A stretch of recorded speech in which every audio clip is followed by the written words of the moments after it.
Hi hello ಎಲ್ಲರಿಗೂ ನಮಸ್ಕಾರ. ನಾನು ನಿಮ್ಮ ಅನಾಮಿಕಾ ಅನು. ಅಭಿವ್ಯಕ್ತಿ ಕಥಾಲೋಕಕ್ಕೆ ಸ್ವಾಗತ. ಇನ್ನು ಯಾರೆಲ್ಲ ಈ ಚಾನಲ್ಗೆ ಸಬ್ಸ್ಕ್ರೈಬ್ ಆಗಿಲ್ಲ, ದಯವಿಟ್ಟು ಸಬ್ಸ್ಕ್ರೈಬ್ ಮಾಡಿಕೊಂಡು ಪ್ರೋತ್ಸಾಹ ನೀಡಿ. ಇಲ್ಲಿ ಪ್ರಸಾರವಾಗುವ ಕಥೆಗಳನ್ನು ಕೇಳಿ ನಿಮಗೆ ಇಷ್ಟವಾದರೆ ಲೈಕ್ ಕೊಟ್ಟು ಕಮೆಂಟ್ ಮಾಡಿ ಹೆಚ್ಚು ಹೆಚ್ಚು ಶೇರ್ ಮಾಡುವುದರ ಮೂಲಕ ನಮಗೆ ಮತ್ತಷ್ಟು ಪ್ರೋತ್ಸಾಹ ನೀಡೋದನ್ನು ಮರಿಬೇಡಿ.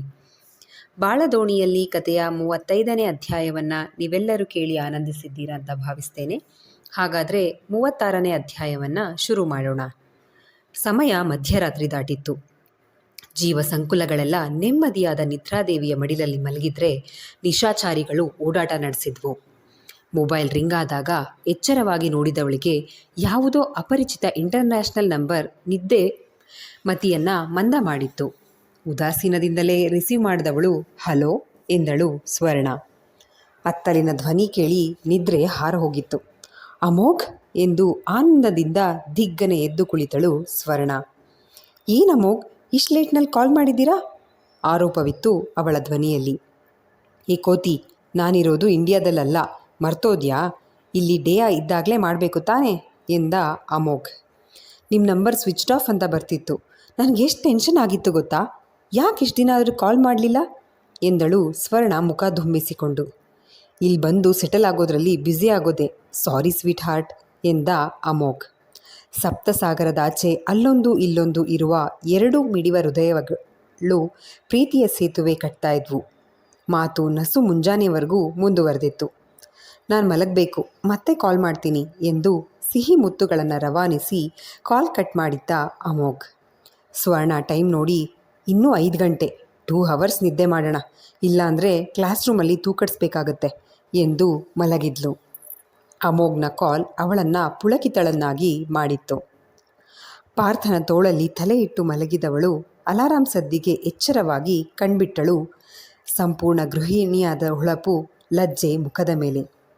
ನಿರುಮ್ಮಳಾಗಿ ಮಲಗಿದ್ದ ಪಾರ್ಥನನ್ನು ನೋಡಿ ಮುದ್ದುಕ್ಕಿ ಬಂದು ಅವನ ತೋಳ ಕೆಳಗೆ ಸಿಕ್ಕಿಕೊಂಡಿದ್ದ ಜಡೆಯನ್ನು ಮೆಲ್ಲಗೆ ಬಿಡಿಸಿಕೊಂಡು ಹಣೆಗೆ ಮುತ್ತಿಟ್ಟು, ಕರಾಗ್ರೆ ವಸತೆ ಲಕ್ಷ್ಮಿ, ಕರಮಧ್ಯೆ ಸರಸ್ವತಿ, ಕರಮೂಲೆ ಸ್ಥಿತಾ ಗೌರಿ, ಪ್ರಭಾತೆ ದರ್ಶನಂ ಎಂದು ಶ್ಲೋಕವನ್ನು ಹೇಳಿಕೊಂಡು ಎದ್ದು ಹೊರಬಂದ್ಲು ಗಾಯನ.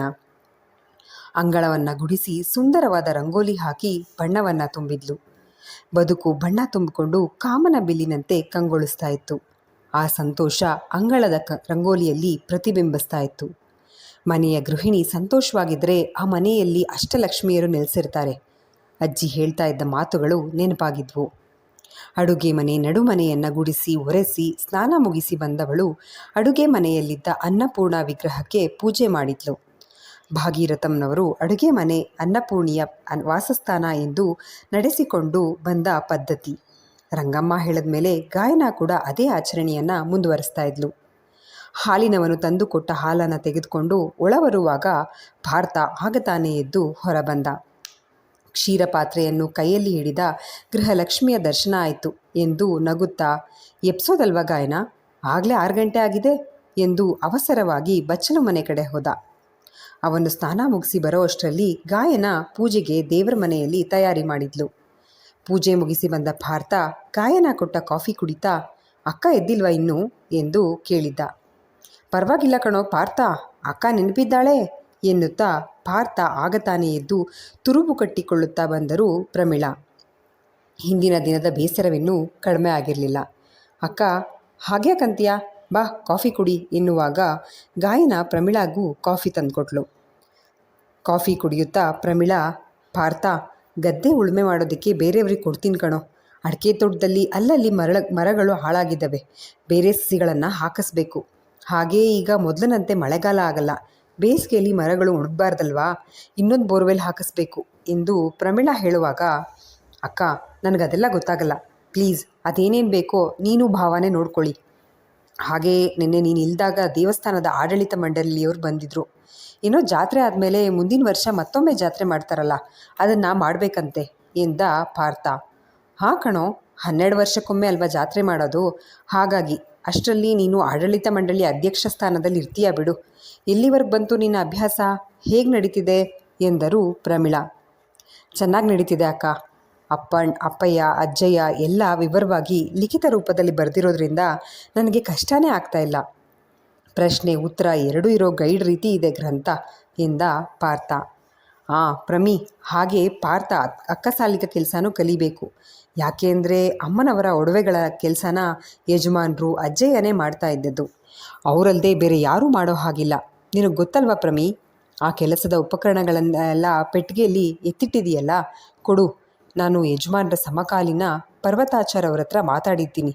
ಅವರು ಪಾರ್ಥನಿಗೆ ಹೇಳ್ಕೊಡ್ತೀನಿ ಎಂದಿದ್ದಾರೆ ಎಂದು ನಾರಾಯಣ ಹೇಳಿದಾಗ ಪ್ರಮೀಳಾ ಕೂಡ ಹಾಗೇ ಆಗಲಿ, ಪಾರ್ಥ ಆಯುರ್ವೇದ ಅಭ್ಯಾಸದ ಜೊತೆಗೆ ಅಕ್ಕಸಾಲಿಗ ಕೆಲಸನೂ ಕಲಿ, ಅದು ಮುಖ್ಯವಾದ ಕೆಲಸ ಎಂದರು. ಸರಿ ಅಕ್ಕ ಎಂದು ಪಾರ್ಥ ಅಭ್ಯಾಸದ ಕೋಣೆ ಹೊಕ್ಕರೆ ಗಾಯನ ತಿಂಡಿ ತಯಾರಿ ಮಾಡಲು ಅಡುಗೆ ಮನೆಗೆ ಹೋದವಳು ಆಯುರ್ವೇದ, ಅಕ್ಕಸಾಲಿಗ ಕೆಲಸ, ಪಂಚಾಂಗ ಮೂರನ್ನು ಪಾರ್ಥ ಕಲಿಯೋಕೆ ತುಂಬ ಕಷ್ಟ ಆಗಬಹುದು. ಹೀಗೆ ನಿಧಾನಗತಿಯಲ್ಲಿ ಅಭ್ಯಾಸ ಮಾಡ್ತಿದ್ರೆ ವರ್ಷಗಳು ಹಿಡಿತಾವೆ. ಅವರು ಕಲಿತ ವಿದ್ಯೆ ಆದಷ್ಟು ಬೇಗ ಜನಗಳಿಗೆ ಉಪಯೋಗ ಆಗಬೇಕು. ಅಮ್ಮನವರ ಕಾರ್ಯಗಳು ಕೂಡ ನಡೀಬೇಕು. ಇದಕ್ಕಾಗಿ ಏನಾದರೂ ಮಾಡಬೇಕು. ಅಮ್ಮನವರನ್ನೇ ಬೇಡ್ಕೋಬೇಕು ಬೇಗ ಕಲಿಯೋದಕ್ಕೆ ಎಂದುಕೊಂಡು ತಿಂಡಿ ಮುಗಿಸಿ ದೇವಸ್ಥಾನಕ್ಕೆ ಹೋಗೋಣ. ಪಾರವಜ್ಜಿ ಇರುತ್ತಲ್ಲ, ಅವ್ರ ಹತ್ರ ಕೇಳಿದ್ರೆ ಏನಾದರೂ ವ್ರತ ಇದ್ದರೆ ಹೇಳ್ತಾರೆ. ಅದೆಂಥ ಕಠಿಣ ವ್ರತ ಆದರೂ ಸರಿ, ನಾನು ಮಾಡ್ತೀನಿ ಪಾರ್ಥ ಅವ್ರಿಗೋಸ್ಕರ ಎಂದು ನಿರ್ಧರಿಸಿದ್ಲು. ಎಲ್ಲರಿಗೂ ತಿಂಡಿ ಕೊಟ್ಟು ತಾನೂ ಕೂಡ ತಿಂಡಿ ತಿಂದು ಅತ್ತಿಗೆ ದೇವಸ್ಥಾನಕ್ಕೆ ಹೋಗಿ ಬರ್ತೀನಿ ಎಂದಳು ಗಾಯನ. ಏನೆಲ್ಲ ಕಡೆನೂ ನನಗೆ ಹೇಳಿನೇ ಹೋಗ್ತೀಯ ನೀನು, ಹೋಗು ಎಂದು ಅಣಕವಾಡಿದ್ರು ಪ್ರಮೀಳಾ. ಬೇಡವೆನ್ನಲು ನಿನ್ನೆ ಅವಳು ಕೊಟ್ಟ ತಿರುಗೇಟು ನೆನಪಾಗಿತ್ತು. ದೇವಸ್ಥಾನಕ್ಕೆ ನಡೆದು ಹೋಗುತ್ತಿದ್ದ ಗಾಯನಾಳನ್ನು ಕೆಲವರು ಹೆಮ್ಮೆಯಿಂದ ವಿಚಿತ್ರವಾಗಿ ಹೊಸ ವ್ಯಕ್ತಿಯನ್ನು ನೋಡಿದ ಹಾಗೆ ನೋಡ್ತಾ ಇದ್ದರೆ ಆಚಾರ್ಯರು ಆ ಸಿಂಹಾಚಲನ ಎದೆ ಮೇಲೆ ಕಾಲಿಟ್ಟು ಎಚ್ಚರಿಕೆ ಕೊಟ್ಟಿದ್ರು. ಹೆಣ್ಮಕ್ಳು ಅಂದರೆ ಹೀಗೆ ಇರಬೇಕು, ಆಚಾರ್ಯರು ಮನೆಗೆ ತಕ್ಕನಾದ ಸೊಸೆ ಎಂದು ಹೆಮ್ಮೆಯಿಂದ ಮಾತನಾಡ್ತಾ ಇದ್ರು. ಬೆಳಗಿನ ಮಹಾಮಂಗಳಾರತಿ ಆಗಲೇ ಮುಗಿದಿತ್ತು. ಭಕ್ತರ ಸಂಖ್ಯೆ ಕಡಿಮೆ ಇತ್ತು. ಪಾರವಜ್ಜಿ ಅಂಗಳದಲ್ಲಿ ಬಿದ್ದ ಹೂವು, ಊದುಬತ್ತಿ, ಕರ್ಪೂರದ ಪೇಪರ್ಗಳನ್ನೆಲ್ಲ ಎತ್ತಿ ಕಸದ ಬುಟ್ಟಿಗೆ ಹಾಕ್ತಾ ಇತ್ತು. ಪಾರವಜ್ಜಿ, ನಿಮ್ಮ ಹತ್ರನೇ ಮಾತಾಡೋಣ ಅಂತ ಬಂದೆ ಎಂದಳು ಗಾಯನ ಪಾರವ್ವನನ್ನು ನೋಡುತ್ತಲೇ. ಹೋಗು, ಅಮ್ಮನವರ ದರ್ಶನ ಮಾಡ್ಕೊಂಡು ಬಾ ಎಂದಿತು ಪಾರವಜ್ಜಿ. ಗಾಯನ ಹೋಗಿ ಅಮ್ಮನವರ ದರ್ಶನ ಮಾಡ್ಕೊಂಡು ಹೊರಬಂದು ಪಾರವಜ್ಜಿಯ ಬಳಿ ಬಂದು ಕುಳಿತಳು. ಅವಳು ಮಾತನಾಡುವ ಮುನ್ನವೇ, ಇಷ್ಟು ಅವಸರ ಏನವ್ವ? ಬೆಳೆ ರೈತನ ಕೈಗೆ ಬರಬೇಕು ಅಂದರೆ ಹೊಲ ಉಳಬೇಕು, ಬೀಜ ಬಿತ್ತಬೇಕು, ಮೊಳಕೆ ಆಗಬೇಕು, ಮೊಗ್ಗಾಗಿ ಹೂವಾಗಿ ಕಾಯಾಗಬೇಕು. ಹಾಗೆ ವಿದ್ಯಾಭ್ಯಾಸ ಒಂದೊಂದು ತರಗತಿ ಓದ್ಕೊಂಡು ಉತ್ತೀರ್ಣ ಆಗ್ತಾ ಹೋಗಬೇಕಲ್ವಾ? ನೀನು ಈ ಸ್ಕೂಲಿಗೆ ಓದ್ ಕೂಡಲೇ ಕಾಲೇಜಿಗೆ ಹೋದೆನವ್ವ ಎಂದಿತು ಪಾರವಜ್ಜಿ. ನೀವು ಹೇಳೋದು ಸರಿ ಅಜ್ಜಿ, ಆದರೆ ಪಾರ್ಥ ಅವರು ಬಾಲ್ಯದಿಂದ ಕಲಿಬೇಕಾಗಿರೋದನ್ನು ಈಗ ಕಲಿಯೋದಕ್ಕೆ ಶುರು ಮಾಡಿದ್ದಾರೆ. ಅವರು ಎಲ್ಲ ಕಲಿತು ಅದು ಜನಗಳಿಗೆ ಉಪಯೋಗ ಆಗೋ ಅಷ್ಟರಲ್ಲಿ ಎಷ್ಟು ವರ್ಷ ಆಗುತ್ತೆ ಹೇಳಿ ಎಂದಳು ಗಾಯನ ಚಿಂತಿತಳಾಗಿ. ಶೀಘ್ರಮೇವ ಕಲ್ಯಾಣ ಪ್ರಾಪ್ತಿರಸ್ತು, ಸಂತಾನ ಪ್ರಾಪ್ತಿರಸ್ತು ಅಂತ ಆಶೀರ್ವಾದ ಮಾಡಬಹುದೇ ವಿನಃ ವಿದ್ಯೆಗೆ ಇಂಥದ್ದೆಲ್ಲ ಇಲ್ಲ. ಅದಕ್ಕೆ ಕಠಿಣ ಪರಿಶ್ರಮ ಬೇಕು ಎಂದು ಪಾರವ್ವ ಹೇಳಿದ್ರೆ, ನಿಮ್ಮ ಮಾತು ನಿಜ ಅಜ್ಜಿ, ಆದರೆ ಇಲ್ಲಿ ಪಾರ್ಥ ಅವರ ತಪ್ಪೇನಿದೆ ಹೇಳಿ? ಅವರು ಬಾಲ್ಯದಿಂದ ಇಲ್ಲೇ ಇದ್ದಿದ್ರೆ ಎಲ್ಲ ಕಲಿತಾ ಇದ್ರು ಅಲ್ವಾ ಎಂದಳು ಗಾಯನ. ಎಲ್ಲದನ್ನು ಎಲ್ಲರನ್ನು ಕಣ್ಮುಚ್ಚಿ ನಂಬೋದು ಅವನ ಮುಗ್ಧತೆನೋ ಒಳ್ಳೆತನನೋ ನೀನೇ ಹೇಳು. ನಿನಗೆ ಯಾವತ್ತೂ ಅನುಮಾನ ಬಂದಿಲ್ವಾ? ಪ್ರಶ್ನೆಗಳು ಮೂಡದೆ ಉತ್ತರ ಹುಡುಕೋ ಹಪಾಹಪಿ ಮನುಷ್ಯನಿಗೆ ಮೂಡಲ್ಲ ಎಂದಿತು ಪಾರವಜ್ಜಿ. ನಿಜ, ನನಗೆ ಅನುಮಾನ ಮೂಡಿದೆ. ಆದರೆ ಯಾವುದೇ ಸಾಕ್ಷಿ ಇಲ್ಲದೆ ಹೇಗೆ ನಂಬೋದು? ಯಾರನ್ನ ಅಂತ ಕೇಳೋದು?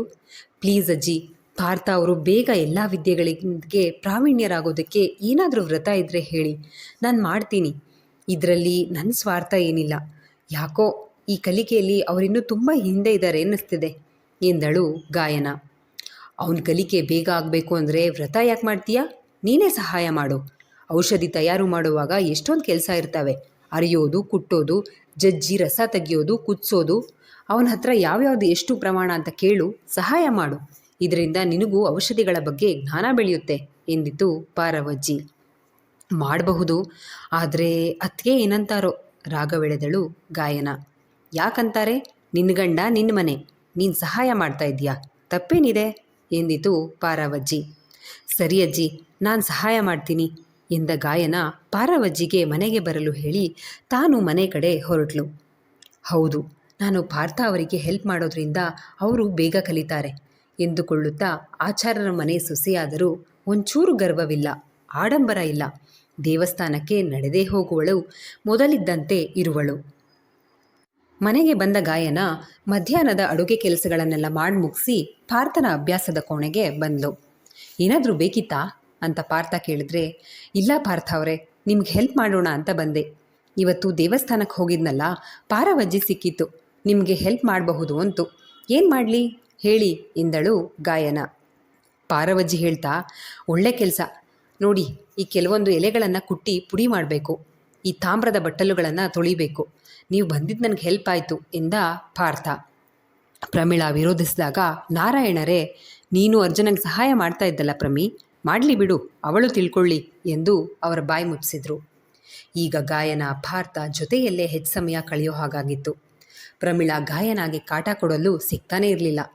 ಗಿರೀಶನ ಕೈ ಕಟ್ ಮಾಡಿದ ಮೇಲೆ ಗಾಯನ ವಿಷಯದಲ್ಲಿ ಪ್ರಮೀಳಾ ಸ್ವಲ್ಪ ಹಿಂಜರಿದಿದ್ದು ನಿಜ. ಮನೆ ವ್ಯವಹಾರವಂತೂ ಪ್ರಮೀಳಾ ಕೈನಲ್ಲೇ ಇದ್ದಿದ್ದರಿಂದ ಯಜಮಾನಿಯಾಗಿ ಆಳ್ವಿಕೆ ಮಾಡಿಕೊಂಡಿದ್ರು.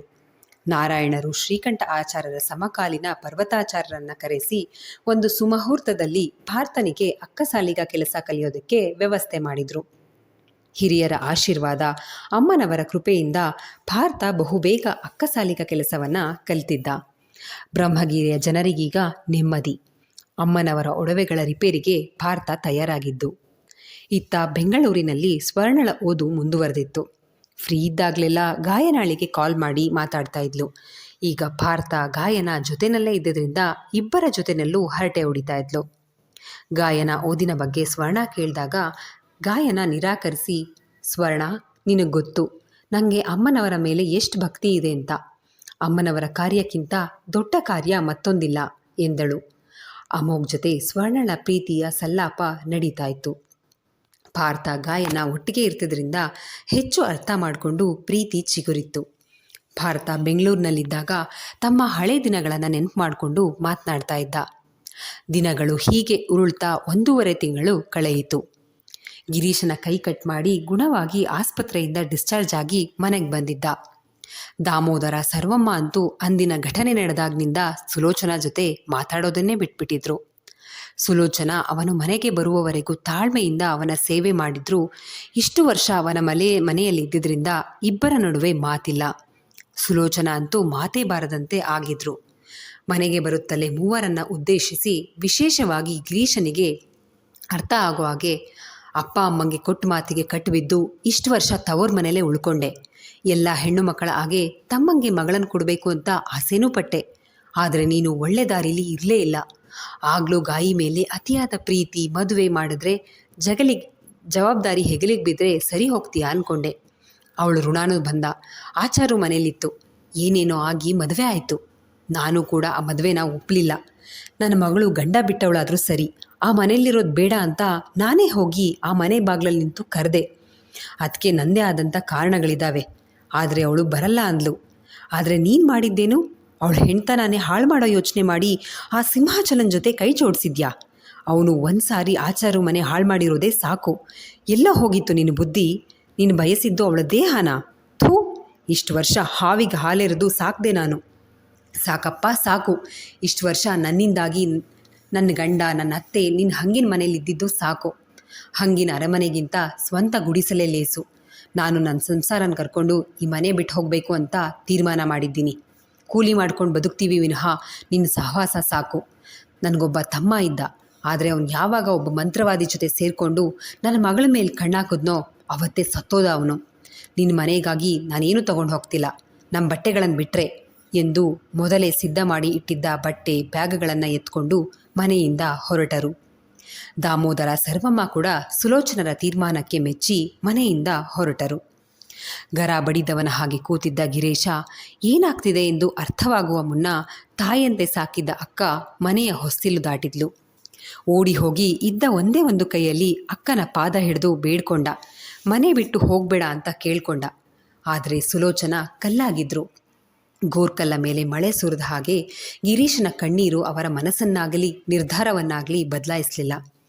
ಅದೇ ಊರಿನಲ್ಲಿ ಆಗಲೇ ಗೊತ್ತು ಮಾಡಿದ್ದ ಒಂದು ಹಳೆ ಮನೆಗೆ ಬಾಡಿಗೆ ವಾಸ್ತವ್ಯಕ್ಕೆ ಹೋದರು. ಮೊದಲೇ ಚೀಟಿ ಹಣದಲ್ಲಿ ಬೇಕಾಗಿದ್ದ ದಿನಬಳಕೆಗೆ ಬೇಕಾಗಿದ್ದ ಪಾತ್ರೆ, ಹಾಸಿಗೆ, ಹೊದಿಕೆ, ಮನೆಗೆ ದಿನಸಿ ಎಲ್ಲ ಕೊಂಡು ರೆಡಿ ಮಾಡಿಟ್ಟಿದ್ರು ಸುಲೋಚನಾ. ಮನೆಯೊಳಗೆ ಬರ್ತಾ ಇದ್ದಾಗೆ ಅದುವರೆಗೂ ಅದುಮಿಟ್ಟುಕೊಂಡಿದ್ದ ಕಣ್ಣೀರ ಕೋಡಿಯನ್ನು ಹರಿಯಲು ಬಿಟ್ಟು ಗೋಡೆಗೊರಗಿ ಕುಳಿತರು. ಅತ್ತು ಹಗುರಾಗಲಿ ಎಂದು ದಾಮೋದರ, ಸರ್ವಮ್ಮ ಸುಮ್ಮನೆ ಕುಳಿತರು. ಸರ್ವಮ್ಮ, ಸುಲೋಚನಾ ಮಧ್ಯೆ ಅತ್ತೆ ಸೊಸೆಯರ ವಾಕ್ಸಮರ ಸದಾಕಾಲ ಜರುಗ್ತಲೇ ಇತ್ತು. ಸರ್ವಮ್ಮನಿಗೆ ಸೊಸೆ ತಾನು ತವರಲ್ಲಿ ಉಳಿಯುವುದು ಅಲ್ಲದೆ ತಮ್ಮನು ಅವಳ ತವರಲ್ಲಿ ಉಳಿಯುವಂತೆ ಮಾಡಿದ ಬೇಸರ ಇತ್ತು. ಗಾಯನಾಳನ್ನು ಗಿರೀಶಳಿಗೆ ಕೊಟ್ಟು ಮದುವೆ ಮಾಡುವ ಯೋಚನೆ ಮಾಡಿದಾಗ ದಾಮೋದರರಿಗೆ ಇಷ್ಟವಿಲ್ಲದೆ ಇದ್ದರೂ ಹೆಂಡತಿ ಮಾತಿಗೆ ವಿರೋಧಿಸೋದಕ್ಕಾಗದೆ ಸುಮ್ಮನೆ ಇದ್ದರೆ ಸರ್ವಮ್ಮ ಮಾತ್ರ ಖಡಾಖಂಡಿತವಾಗಿ ವಿರೋಧಿಸಿ ಅಂದಿನಿಂದ ಗಾಯನ ಓದೋ ಹೆಸರಿನಲ್ಲಿ ಹೆಚ್ಚು ಕಾಲ ಮನೆಯಿಂದ ಹೊರಗಡೆ ಇರೋ ಹಾಗೆ ನೋಡಿಕೊಂಡಿದ್ರು. ಮೊಮ್ಮಗಳು ಓದಿ ವಿದ್ಯಾವಂತೆ ಆಗಿ ತನ್ನ ಕಾಲ ಮೇಲೆ ನಿಂತಾದರೂ ಸರಿ, ಗಿರೀಶನ ಮದುವೆ ಆಗಲೇಬಾರ್ದು. ಅದೇ ಕಾರಣದಿಂದಲೇ ಪಾರ್ಥ ಗಾಯನ ಮದುವೆ ಆಕಸ್ಮಿಕವಾಗಿ ನಡೆದಾಗ ಗಾಯನ ಪರವಾಗಿ ಮಾತನಾಡಿದರು. ಆದರೆ ಮದುವೆ ಆದಮೇಲೂ ಸುಲೋಚನಾ ಒಪ್ಪದೇ ಇದ್ದಾಗ ಎಲ್ಲೋ ಒಂದು ಕಡೆ ಮೊಮ್ಮಗಳು ಚೆನ್ನಾಗಿರಲಿ ಅಂತ ಹಾರೈಸಿತ್ತು ಹಿರಿಜೀವ. ಆಚಾರರ ಮನೆ ಕೆಲಸಕ್ಕೆ ಹೋಗುವ ರಂಗಮ್ಮನ ಬಳಿ ಆಗಾಗ ಮೊಮ್ಮಗಳ ಯೋಗಕ್ಷೇಮ ವಿಚಾರಿಸ್ತಾ ಇದ್ರು. ಆದರೆ ಗಿರೀಶ ಮಾಡಿದ ಅನಾಹುತ ತಿಳಿದ ಮೇಲೆ ಆ ಮುದಿ ವಯಸ್ಸಿನಲ್ಲೂ ಗಿರೀಶನ ಮೇಲೆ ನೆತ್ತರು ಕುದ್ದಿತ್ತು. ಆದ್ರೀಗ ಸೊಸೆ ತಾನಾಗೆ ತನ್ನ ತಪ್ಪು ಅರ್ಥ ಮಾಡಿಕೊಂಡು ತವರು ಬಿಟ್ಟು ಹೊರಗೆ ಬಂದಾಗ ಸಣ್ಣ ಬಾಡಿಗೆ ಮನೆಯಲ್ಲಿ ಕೂಡ ನೆಮ್ಮದಿಯಿಂದ ಉಸಿರಾಡಿದ್ರು.